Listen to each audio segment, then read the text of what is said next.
আমরা অ্যাকচুয়ালি আপনাদের মাধ্যমে খবরটা পেয়েছিলাম।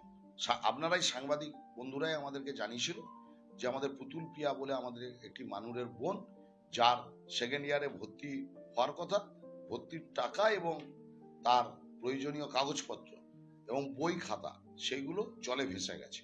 আমরা প্রশাসনিকভাবে আলোচনা করি এবং আমি এসপি পূর্ব মেদিনীপুর পাঁশকুড়া থানার আইসি এসডিপিও তমলুককে ধন্যবাদ জানাবো, যারা গোটা জেলা প্রশাসন, জেলা পুলিশ, তারা ইতিমধ্যে বন্যা দুর্গতদের পাশে খাবার শুধু নয়, ছাত্রছাত্রীরা যারা বই খাতা যাদের নষ্ট হয়ে গেছে তাদের পাশেও দাঁড়াচ্ছে এবং তারাই আর্থিকভাবে সহযোগিতা করেছে এবং বই খাতা দিয়ে সহযোগিতা করেছে।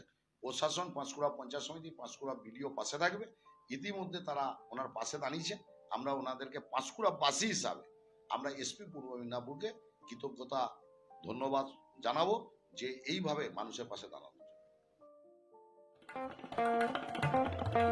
দেশ থেকে বিদেশ, জেলা থেকে ব্লক, রাজনীতি, খেলা, বিনোদন সমস্ত খবরে টাটকা আপডেট পেতে সাবস্ক্রাইব করুন আমাদের চ্যানেল হলদিয়া লাইভ।